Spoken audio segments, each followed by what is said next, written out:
you doing in the name of Christ? It's your girl Cran Cake Karabo, or it's Animated for Jesus, depending on what you're looking at. Hope you're good, peachy, stellar, and in a neat little bunch. If you're not, well, welcome to the party. I do apologize for my sunscreen. Its white cast is going to be flashing back at you. And the raggedy wig, it's a wig. We all know that I'm all about that wig business because the hair underneath sucks.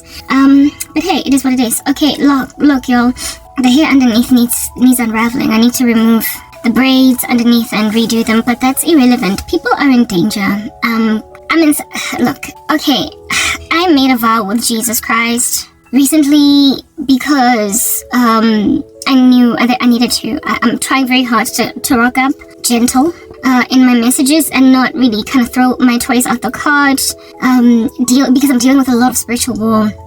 I'm trying to be gentle. I'm trying to snatch souls out of the flames of hell. So I am uploading content on a YouTube channel, on YouTube channels across the board that are going absolutely nowhere because first and foremost, it's the place where I've been uploading content all along, so I'm not going. Secondly, I anticipate that at some point my content is going to get viewed, despite the severity of shadow banning, despite the severity of blockages. And thirdly, I'm actually kind of rooting for the very animals that are doing this to me.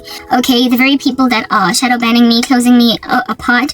I'm trying to appeal to, never mind their consciences, but just their self-preservation. At the end of the day, hell is real, and they're going there, hitting the ground running, and I'm trying to snatch them. So it's ideal for me to come here with a very soft disposition instead of just kind of harsh, because I have been kind of harsh. Indeed, I have been dealt quite a cruel blow. So with that having been put out there as a caveat, if I do at some point throw my toys out the cart and I start to get yelly and screamy, have mercy on me. The horrific mistreatment on my person is like a whole thing. Not only that, there's like a danger that's just lurking, hovering around in the streets. And my thing about that is, who are you married to, women? Like, I am so sad for women, but at the same time, I'm also like, nothing happens in a vacuum. Women, when things fall apart, there's always multiple factors to account for why things have fallen apart. And when one does introspection, looks deep within themselves, they can sort of kind of find the root cause to why certain things are happening. I'm a woman. Sorry, I'm choking. Must be my coffee. It's got pepper in it. I'm a woman too, okay? So that is the reason why I kind of feel bad for women. But look, God has given... Okay, let me just put this out there. I have a ministry online. I chat about the things of heaven. I would never stand at a pulpit at a church and preach because I am a woman. And God does not allow women to preach or to exercise authority over a man. So my YouTube channel is the best place to vocalize my thoughts, my sentiments concerning the things of God, and of course to evangelize. I'm doing the work of an evangelist here. This is the work of an evangelist, okay? Coupled with the fact that I am really doing everything in my power to try and reach women for Jesus. Because, y'all, women, you know what? Hey, you're in danger, man. You're in danger. I am trying to give counsel to women because I am a woman. And that's, if at all, I'm going to be giving advice, counsel, imparting knowledge, wisdom. It really is to other women. That's the allowability. That's the legroom that God has given me. Other women. But women, you are not listening to me because you have got agendas. Whatever they might be, they are just oozing off you, coming off like a gas. And I have not been able to permeate the loudness of the resistance of my person. But it's okay. It's to be expected. All right. One last time. It's to be expected. We're in the last days. We are in the last days, okay? And people are just not going to be able to endure sound doctrines, and having itching ears, they're going to gather for themselves a great number of teachers to teach them what the itching ears want to hear. So it's to be expected that people have hostilities against my content. Even though I'm really, like it does not make sense why anybody would have hostilities, because I'm trying to snatch souls even from the flames of hell. But let's just get straight into the gist of the matter, the chat, the conversation. Okay? Alrighty. Men are supposed to lead, alright? You know that you're at the very end of the world, at the very end of the end of the end of the world, when things are just discombobulated and they're upside down. Good is called evil, evil is called good, and there's really nothing giving that makes any historical sense anymore. The fabric of society, that which we held fast to, that makes everything beautiful, when it's just thrown to the waters like it doesn't matter, we all see that things have really completely fallen apart.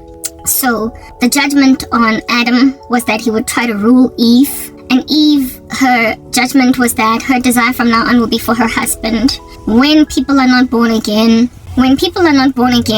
those gender curses, they're gender curses. The ruling by Adam of Eve, and the basically kind of namby-pamby, thirsty, irrevocably, just docile nature of a woman in the company of a man is a thing. There are extremes to docility where men are concerned, and there are also extremes to rulership or headship by men, right? That are unbiblical. The first and foremost head above us all is God. He's Jesus. He is above us all. And then men are underneath Christ, and we are underneath men. We are given explicit instructions to submit to husbands or men, the patriarchy essentially, as women, and not be recalcitrant, rebellious, and pushing back against that, to basically just honor what roles God gave us. But we do get, God has veto power over the authority that men have over us. Insofar as men are ungodly, if these men are expecting us to submit under heinous, ungodly feats, we can completely ignore them. We have all the right under heaven to comprehensively just ignore them and go straight to God, right?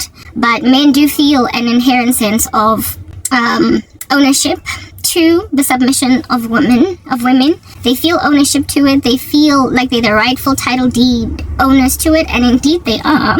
But insofar as they're godly, we have got no prerogative as women to honor men, respect them, neither submit to them or just give them any kind of elevated position when they are flagrantly and comprehensively, from the east all the way to the west, disrespectful of God and anticipatory that you as a woman should also have no regard for Jesus when they are acting in ways so as to cause your spiritual compromise. Then you gotta walk away, right?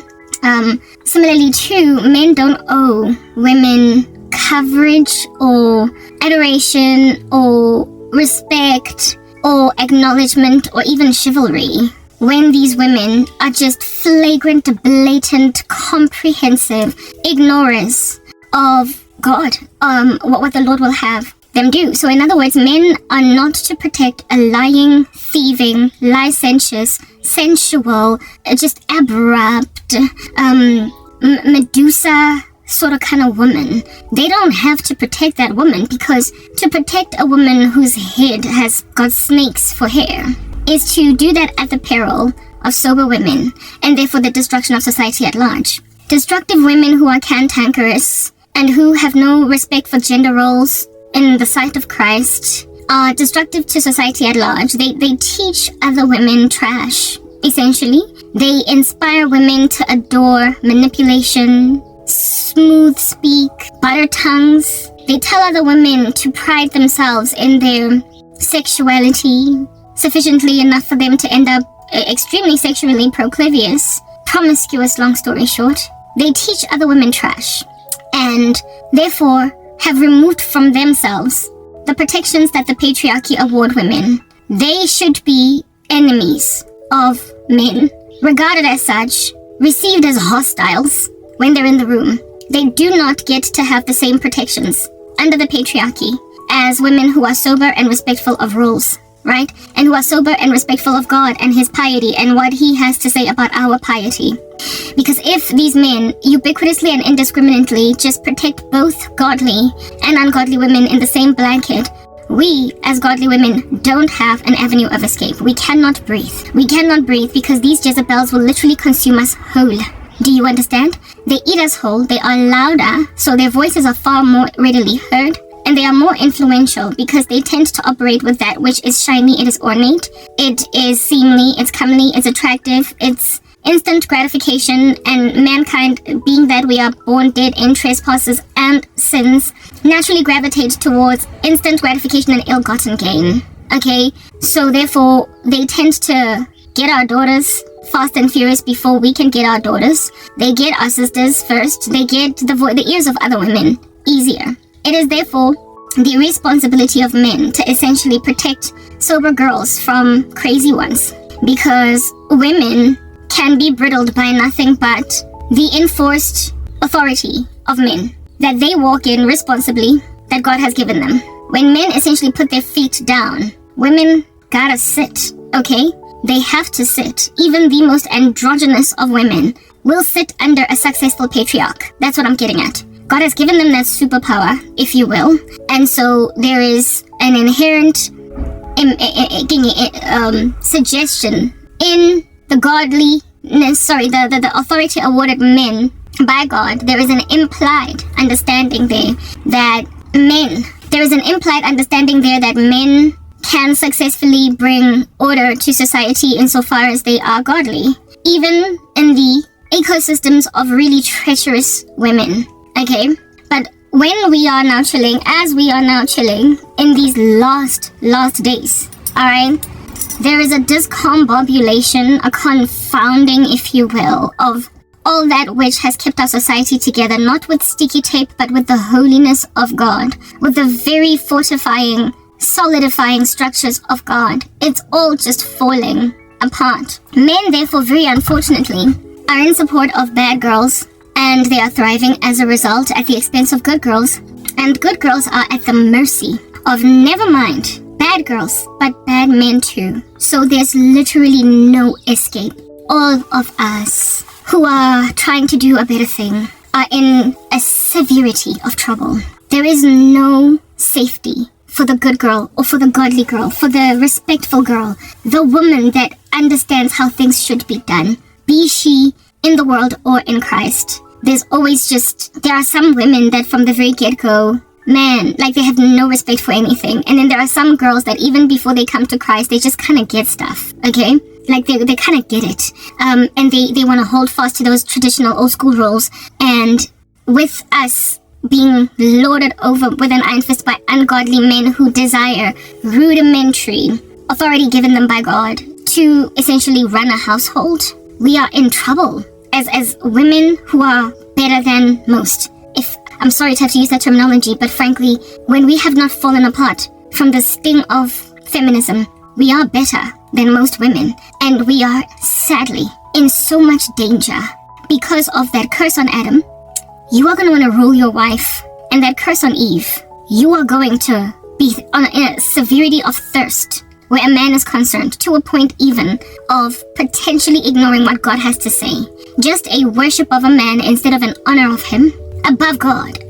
This man of which being now this graven image in the life of a woman. That is the big risk by women. The risk in our lives is to make men graven images that we worship, while the risk in men is to abuse women that don't have it coming because they feel entitled to them. And these women are unprepared to capitulate to the ungodly whims of these men, but they have just been given so much legroom to spread themselves thinly in these streets with all of their indiscretion that they don't think there's anything wrong with what they're doing. They're just getting what it is that apparently belongs to them. I feel bad for, I'm mourning. I am mourning for myself because I feel like I am in a casket before I even really truly die. But I'm also crying for other women like me, and I'm also crying for women at all, be they like me or not. Because yes, indeed, we have responsibilities as women to honor God and to be better than the extreme feminist, okay? But what we are falling prey to at the mercy of men who want to rule, even when we are trying to be godly, is, guys, like, women are in danger. We're in trouble. But you see, women, the trouble that you are in, that we are in, is because of your ungodliness. God made Eve for Adam because it was not good for Adam to be alone. So God made him a helper, meaning that we aid the godly agenda of men along. They don't successfully walk in it apart from us. It is written in God's word that husbands must listen to their wives if at all their prayers are not going to be hindered. If they don't listen to women, their prayers get hindered. This is a symbiotic relationship, a mutually beneficial relationship, where it is that the godliness of a man is enabled along by a woman and vice versa. Honoring Christ is the work of both of us, men and women, and we help each other to successfully do it insofar as we're godly. Alright? Therefore, a man cannot successfully, in a patriarchy that has no women at all, truly hold fast to godliness. They can't. They literally can't. There is a man in the Bible by the name of David who displayed this perfectly. David was a godly man. So godly was he that he was called a man after God's own heart. And yet he, in his unique manliness, still honoring God, loving God, acknowledging the God of Isaac, Abraham, and Jacob, still could not stay his hand from committing genocide in a town until a woman stayed him, Abigail. The story of David and Nabal and Abigail speaks volumes to the helping power of a woman when she is sufficiently godly in the life of a man. She can stay him from some of the most heinous acts of treachery in these streets. She can stay him from committing murder. She can stay him from abandoning children. She can stay him from doing the most just by simply being godly. Abigail was godly and negotiated with David and basically calmed him down. It's written in God's word that a gentle answer turns away wrath. Please go and read the story of David and Nabal and Abigail in the scriptures. I don't want to get into it at depth, but basically David in his anger was about to go and commit genocide in a town, and Abigail successfully stayed him. She convinced him not to get all that blood on his hands because she foresaw that, seeing as women are more emotionally in tune, she foresaw that David would satiate his bloodthirst for now, instant gratification essentially, but then only to go on later to be in severe regret over the blood guilt, in severe regret for having done what he did at a woman. That lack of temperance in David was stayed by a woman who successfully convinced him, and David was able, being a godly man, to calm down because he listened to her. Something that keeps on getting counseled to men. Listen to women that your prayers might not be hindered. Okay? When you sin against God and you just keep walking in that perpetual sin, your prayers get hindered because your relationship with God gets compromised. So therefore, if a woman has power to stay a man from continuing to sin, that means that she is enabling his prayers to be effervescent and successful, and therefore avail much, because the effective fervent prayer of a righteous man avails much. That's what's good. So when the Lord then made Eve for Adam to be a helper suitable, she was there to not only help him along in just being a man in the household and taking care to the affairs of her household, she was there to help him along spiritually too. To not be low-key kind of incontinent and barbaric and just doing the most of what you want to do. She was there to help him realize when he was basically acting out of line concerning God. We all have a unique individual responsibility to worship God. We have to account to God alone, right? So we, like it's written in the Proverbs, like iron, we need to sharpen iron. As iron sharpens iron, so one man sharpens another. Alright? So women have a responsibility to sharpen men unto godliness, and so too do men have a responsibility to sharpen women unto godliness. A bad woman can't do that. She's rottenness in the bones of a man. She rather approves of his insanity. Alright? And so therefore, this propensity towards barbarism that is unstayed by the calming effects of a woman over a man's wrath can literally burn all of society down. And when men burn society, we're all done for. That's why I'm saying, women, I feel horrible for you. I feel really bad because we're all in danger now, but you sort of kind of are to blame for the calamities you are enduring at the hands of your husbands. These men are barbarically, exquisitely, and astronomically evil. Oh my goodness. They are so evil. Like, yes, like it, but like, if there is no Abigail to stay David from committing genocide, David just kills, and your men are killing. They are laying society's waste. They are entitled, and they are taking everything they want because that's just what Adam was cursed to do at the fall. Rule women, and the nth degree of that. We see it in the last days with entitled men that will not take no for an answer. But they never would have gotten to that insane extreme if women were not complacent with their sin. If women did not make, like if women had historically made like Abigail and stopped a man from committing genocide, because don't you see, you're going to be guilty. You have all been so proud in your wickedness, women, that you have made your men butchers. You have made your men irrevocably, irrecoverably, and unforgivably murderous, homicidal, of anything that disquiets them. They are evil in ways that are insurmountable, and frankly, the world has to end.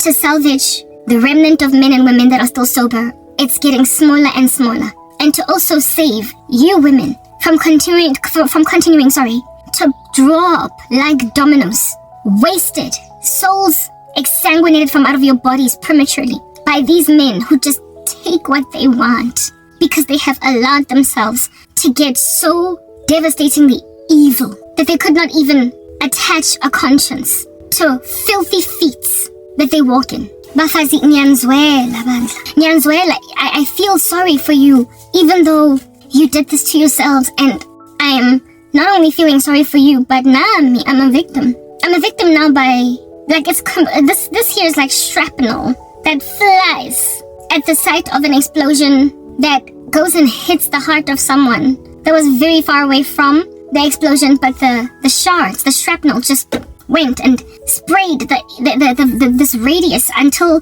people just caught strays and died. Like, women that are trying to do better are catching these shrapnel strays in their necks, their jugulars, their wrists, their hearts. Like, women are dying in their, like, gargantuan numbers, in their voluminous numbers. Do you understand what I'm saying? That have not had it coming because of the severity of entitlement that is in your men. The men of which have been just left in a murderous spree, because a bad woman will always congratulate a man that is hurting another woman. Insofar as there's enough jealousy in this woman against that other woman, you don't see the domino effect, the ramifications, the consequences, on all of society in totality, eventually. You're just uniquely looking at your own concentrated, inward-focused jealousy on this individual too much to realize that there's more of you where they came from. There are more women just leaving men in their unbridled, unhelped state, with no Abigail coming through to stay them from finishing what under heaven it is that they commenced. Y'all need to understand, people are in trouble, okay? Women are in danger, do you understand? And this danger that women are in is as a result of the nth degree graduation by men. Men basically just graduating to an nth degree of so much crazy with nobody bridling it, that we are just dying. Like, the Bible says that women who marry men who get born again inside marriages while the man is still an unbeliever. The scriptures make it evident that the best way to reach this man is with your peaceable and quiet spirit, which is precious in the sight of the Lord. We reach ungodly men. We reach ungodly men for Jesus by simply being godly. We reach ungodly men for Christ by being godly. And so therefore, if you can succeed to reach an ungodly man for Christ by being godly, do you not see that we have a job, we have a responsibility as women? We have a massive call on our lives to keep society balanced, to keep men sober, because absent of the potency and the force of a woman, a godly one in the life of a man, even a godly man, he will do the most. He will do the most. Do you understand? It's not that they are entirely and comprehensively incontinent apart from women, but God did create us for that purpose, to be helper suitables, including helping them along in the journey of godliness. So, when you just leave them, yo guys, we're in danger. I'm in danger, and I'm not really actually in danger, but the harm's way I am in, that God is going to inevitably snatch me out of, is the fault of men, and it's the fault of women. We are to be helper suitables. You cannot just sit back and watch this malevolent rise of entitlement in men. You can't just sit back and do nothing. Like, what in the world? What in the world is going on? How are you at ease? I am single at 30. I'm not 39 anymore. I'm 40 now. I'm single, okay? I could have been married by now, but I'm not.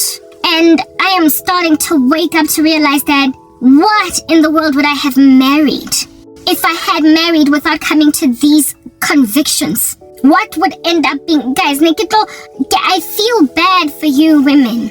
I feel horribly bad for you because I don't know what you are married to, you guys. Like, I'm sorry.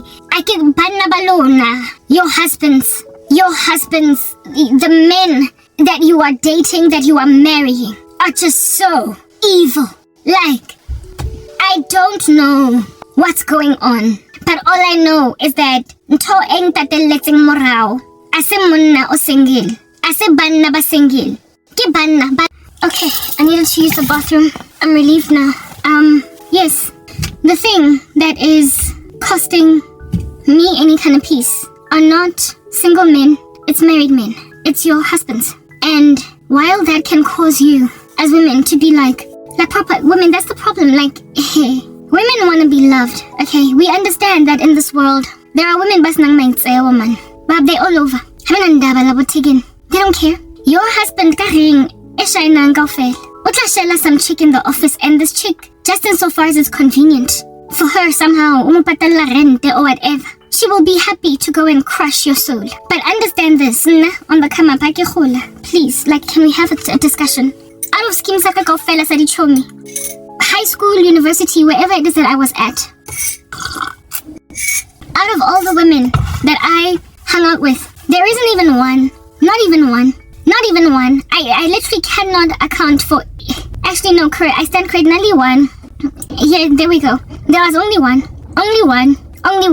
And I've had a plethora of friends. Babangat, don't look at me today having nobody. Don't look at me today kisnati show me. I've been stabbed in the back. Women have done the most where I'm concerned because we are in the last days. People are crazy. They're losing their minds. Alright? But before people became essentially the spawn of Satan, walking around unprepared to acknowledge their own consciences, my girls, there isn't even a single one that was ever at ease, ever content with the prospect of being with somebody else's boyfriend, or husband, worse, especially husband. All my girls, high school, varsity, corporate South Africa, wherever it is that I was working, that I gathered for myself, friends, they all, all of them had this rule that they would never be with a married man. I've only known 2, actually, friends that were messing with married men out of the plethora of women that were in my friendship circle. The plethora of them that were in my friendship circle, the distractions around me are just agitating, like, to say the least, but let me just carry on speaking. Okay? If out of a crew of anyway, let me just get this message out. If in clumps of girls that I was with, most of us did not want to be with anybody else's man, it says that the mistress phenomenon, the side piece issue, albeit being prevalent and annoying, irritating, men will always prosper to find a side piece, okay? They're good at searching them out. They are excellent at they do excursions in the wilderness and go into cracks and crevices of caves and successfully locate women that are happy to be second best. They find them, they're everywhere, but they are frankly not the majority of women. They just aren't. 3, I'm realizing one more now in my mind. One of the girls that was a side piece mistress, she was a career mistress, like she was this young 25-year-old black woman, and she was the mistress of this old white man, and she was happy to, she was his mistress as at her 25th birthday. She could have been his mistress since she was 22, and this dude set her up or whatever. Okay, that was the one case. And then there was actually four women. Now that I'm thinking about it, the other one was this 24-year-old woman friend of ours that started working a job as a personal assistant somewhere, and then she started sleeping with her boss, had a whole relationship with her boss, and even gave him a child. Okay, then there was one of my friends / colleagues when I was working for MT, and she did not entertain or humor the prospect of cheating on her husband with a married man. So both of them were married, but she was deeply considering it because she was in a bored season of her marriage or whatever. But she did not go through with it. However, she was deeply considering it. I then had another friend who only once the man passed away in some car accident, confessed because she had no one to cry on the shoulder of. No one was there to comfort her. She was all by herself, grieving a boyfriend that is the husband of somebody else, could not go to the funeral because she was the side.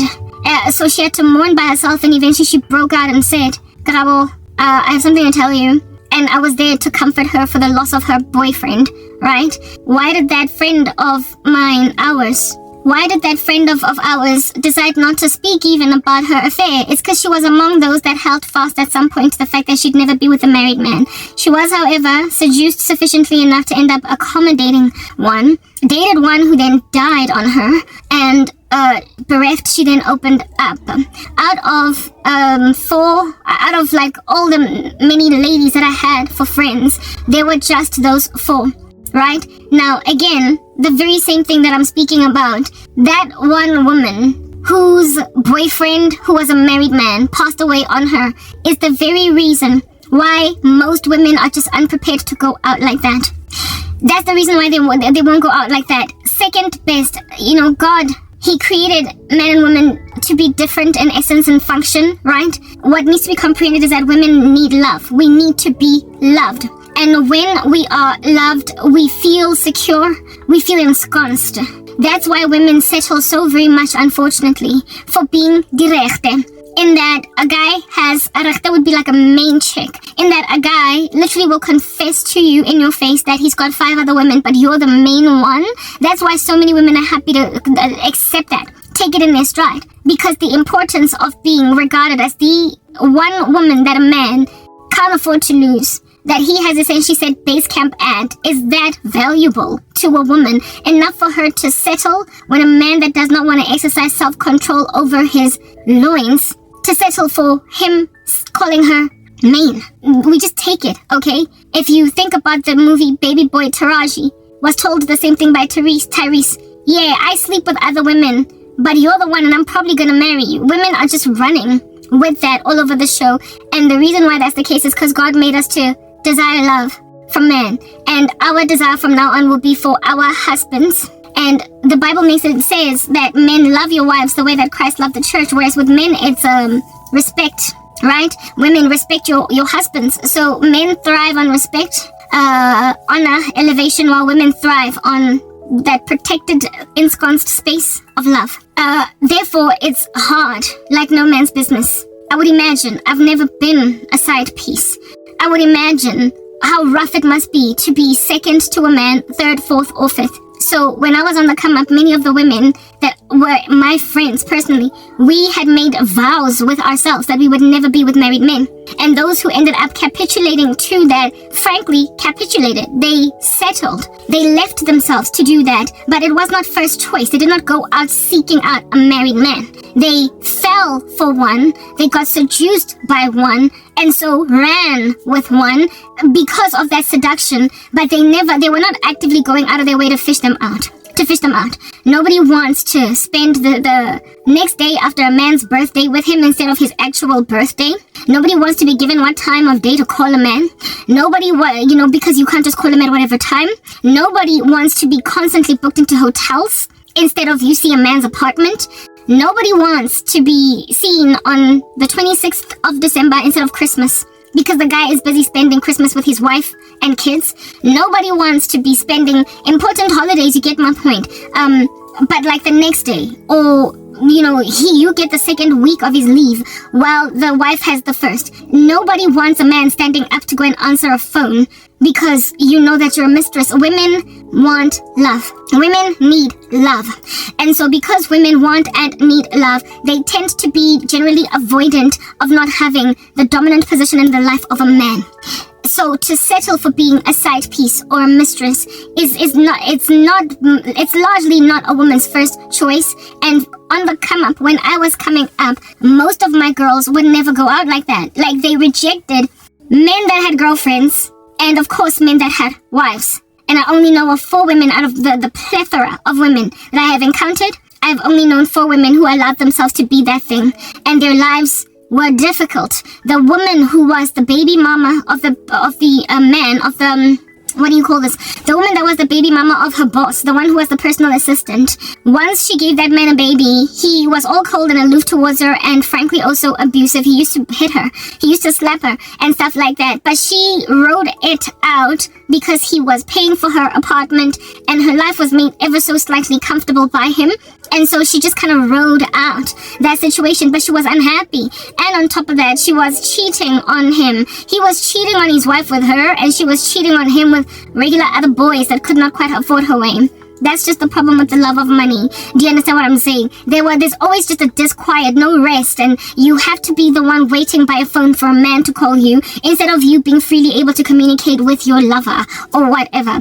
That's the problem. The woman who was the mistress, the one that was the career mistress, the one that was from 22 all the way up until the time we met her at 25, the mistress of some married white guy. That chick, she had a roster and a schedule. Like, she understood to tiptoe around the fact that this was a married man. She understood herself as one that needed to tiptoe around this married man. And she was content with that being a thing. She knew that she would have to wait for him to call her. That apartment that he was paying for, that's where they would always meet. He would never ever go out there and see anything. That their conversations were restricted to certain things. They couldn't talk about certain things. It was taboo for her to even raise the fact that she's unhappy with being a mistress. She could not tell him, leave your wife for me. Because this dude was like, I'm not doing it. Like, so you either take it or leave it. Like, take it or leave it. And so she had these demarks. She took in her stride being second. She just took it in her stride.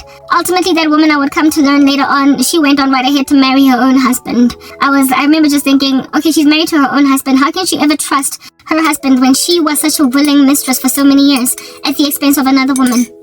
The colleague that I had at Coco MTN that was tempted to cheat on her husband didn't, precisely because of just feeling scummy for being, never mind somebody's side floozy, but not being the main thing in the heart of a man. And then of course there is the friend that I made mention of, whose boyfriend, lover, married man died on her. He died on her. And when he died, she could not mourn with his friends, with his family. She couldn't be comforted by his people. She couldn't share tales or stories about this man in a memorial type of fashion, where it is that she is talking about how Jimmy did that, Jimmy did this, he was such a loving guy, he was that, like, you know, the stuff that comforts you when someone dies, when the world is hugging you because your man died. No one was hugging her because she was the side piece. She was told by one of his boys that he died, and he left it at that. She was left high and dry, amanzi, from bereavement, and ended up breaking the news to me because she had nobody to comfort her. That is something that women generally and inherently understand is problematic. And so most of us don't just go diving into it, okay? Most of us don't just go diving into it. Therefore, when an ecosystem is throwing itself at you, because it has taught itself sorcery, because it has learned a spell or two, because it has acquainted itself with spiritual manipulation, to then go and grab a society of women that generally just don't want to be number 2, 3, 4, or 5, and then make them happy to take the status of being number 2, number 3, number 4, number 5. When men are graduated to a point of so much wickedness that they now are forcing women that are unprepared to be their side pieces and their mistresses to make them that. And these women are falling for it. These women are falling for it, plunging like one after the other, after the other, after the other. They're just plunging into this spiritual frenzy and chaos. Do you not see then how much danger we as women are in, at the mercy of these psychopathic men who are upset at the unpreparedness of certain women to go out like that? When I was on the come up, the great majority of my girls were unprepared to go out like that. I am starting to wonder how many are still holding fast to that now that they've crossed over the demarcation line of single to married. How many of my friends, my former friends, are cheating on husbands? How many of them have allowed themselves to be mistresses? How many single young women that are yet to be married are allowing themselves to be mistresses? I was watching something, a TikTok, okay, just yesterday, of this beautiful young woman. The name of her TikTok was, "When he's busy ghosting me, I call his wife and do this. The TikTok was basically this woman getting on the phone with this man's wife and telling her that, Tabo, can I speak with Tabo? Tabo's not here. Well, can you please just give him a message and let him know Can you please just tell Tabo that the twins that are born are boys? And this woman is like, what do you mean twins are born are boys? What are you talking about? What are you talking about? You telling me that you've got twin children with my husband? What a fish paste. And basically this woman was priding herself in being a mistress. Of course, I think it was a joke. It was not the real deal. But this is a young woman that is out here already toggling with the prospect of being a mistress and giving a man grief for ghosting her because he is with his wife for those hours. And she feels left out on a limb. And when I went into the comment section, nobody was busy talking about how it is that, but why are you priding yourself in being a mistress in the first place? People were just laughing. LOL, LOL, oh, you've got such pretty skin. Your face is so beautiful. Like, they're not commenting on the treachery of the adultery that this young woman is proliferating. But if you think even about the message in that TikTok, here it is that a young woman is frustrated by being ghosted by a married man. That is the thing that used to cause women to be unprepared to be with married men. Because I don't want to be ghosted. I don't want to have to call my man at certain times because you're not going to be careful to avoid catching him with his wife. I don't want to have to tiptoe around that. And certain mistresses are content with being the mistress, knowing that they are mistresses. They understand that that's like a whole thing and they respect the rules. When women walk around in that level of wickedness, of course, I mean, what under heaven is going to stay David? What is going to stay David from committing genocide? It's like we're enablers. It's what I'm getting at. Women are enablers. But like I said, the majority of women, at least last time I checked, we're at the end now. We're at the end, so people are unfaithful. Women are not quite what they used to be, okay? I am 40. I was born in 1984, and on the come up, most of my crew of girls would never be seen dead with a married man. They had such a lofty morality to a point where they would never even steal a boyfriend from a chick. Because there is just this inherent longing in women to be, to have a number one position in the heart of a man. This chipping away at that by women. Ooh, y'all. It has manufactured so much evil in your men. Ay, y'all. Nyanzwela bafazi, waiting. I feel so bad for you. Like, I feel bad for you even though I can say, why Ningziba? I don't know why you're ignoring me, women. I don't know why maybe it's because I'm born again. Yeah, the world hates disciples. That must be it. Mara, the thing that's pursuing me, I am not the only victim, and it has made amatota insufferable. It has made your husbands insufferable. Where we gonna go? Missing in a protection. Missing in a abavikeli in men. Where are we gonna go when these people who've got grander muscle than us, who have been given spiritual authority by the God of the universe to lead, to protect, to serve, to care, when they drop this ball, when men drop this ball, where do we, guys, it's like being left naked before a nuke, an intercontinental ballistic missile. You can see it's coming to you. It is a guided missile. It's gonna land in your town and in your city, and your hands are tied. You know you're about to pass away. I guess the best thing you can do right now is get your affairs in order. Pray. Ask Usomandla Uguti, take my spirit to sing as goodly that I'm dying.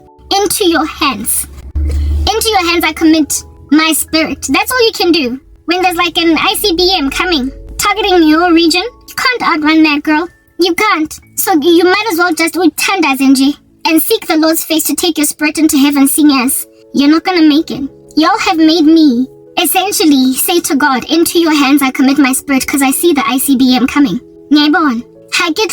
Guys. This thing, it's on Pulai. And an ICBM it might be a guided missile targeting one particular region, but at the end of the day, a missile is a missile is a missile. A nuke is a nuke is a nuke. You might be targeting a school, but like I said, the shrapnel is going to go out in the radius, and it's going to pierce Inklizio's Abantu that were very far away from it. The collateral damage are those that, frankly, the missile was not striking, it was not targeting them. Worldly women that approve this wickedness of Lamadota, they are happy with you. Bayaniyekela. Kodwa, shrapnel girl. I might be the target for this ICBM, but you're the one that's catching the shrapnel. We are all gonna die. So basically, the evil of your men right now. Lokusangana kwabo mabahlangene bonke. Ni accepted so much. You have embraced it so much that now you might as well just be getting your affairs in order. This here is a mass funeral, Lankutla, for women and children. Amadoda, when they fall apart, the whole world dies. Lankutla. This is a mass grave. This is a funeral for 20 people in one sitting. That is the days of apartheid. And we are burying 17-year-olds, 15-year-olds after some men and women, they have no discretion, go and shoot kids because they're rioting. It's a mass grave. This is a holocaust of women and children by David with no Abigail. David with no Abigail. And I say David because David is a godly man, was a godly man, and yet he needed the helper suitable that Abigail was. So how much worse than when a man is not even godly? He's not regulated by the Holy Spirit, and unfortunately, the majority of men are not godly. The world, the road that leads to destruction, many enter into it. The road is narrow that leads to life, and only a few people find it. So the majority of men are not born again. Meaning that whatever staying power by the Holy Spirit that David walks in naturally as a godly man, in like if the Bible says, it's written, I think it's 1 Peter 4, I stand corrected, but 3, that if the righteous are scarcely saved, what then for the ungodly and the sinner? If the righteous are scarcely saved, what then for the godly and the sinner? So if abazalwane, if amadoda that are born again are scarcely able to exercise restraint over that thing that makes them want to rule women with no discretion, what then for ungodly men and sinners? If righteous men scarcely struggle to love their wives as Christ loved the church, if righteous men scarcely struggle to listen to their women that their prayers might not be hindered, if righteous men scarcely struggle, if they scarcely, succeed to pray ceaselessly, essentially, if righteous men and women scarcely struggle, if they scarcely succeed, to do that which is right, how much worse then is it for labantu ebengena Holy Spirit? And that's the majority of them. It's an ICBM. It's a zombie apocalypse. It is a nuke coming for your towns. And all of y'all gotta now put your affairs in order. And the sad thing about it is, you can't even put your affairs in order. You don't know Christ. You can't afford to be dying. You can't afford to die right now. You are lost. And so you're not safe to die. The very woman that they're targeting with their ICBM, I can die. If I pass away, I'm Zulwini, guys. I go to heaven, it's a guarantee. Y'all need to understand, if I die today, I'm going to heaven. God,